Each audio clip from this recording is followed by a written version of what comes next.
Els valors que m'han transmès jo crec que han sigut el respecte, perquè jo crec que quan dono l'opinió d'algú és amb respecte i puc dir el que penso.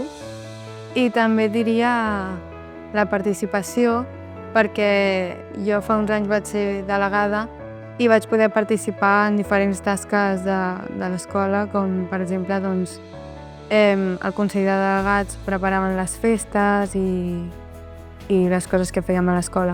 La simpatia i l'empatia, ja que penso que abans era com molt menys empàtic del que sóc ara, i és bastant gràcies als meus amics i als professors i tots els que m'han ajudat. La convivència entre tots els alumnes, de no deixar de costat a ningú i ser bons companys amb la gent. La gent nova jo crec que s'adapta i s'integra molt ràpid entre nosaltres.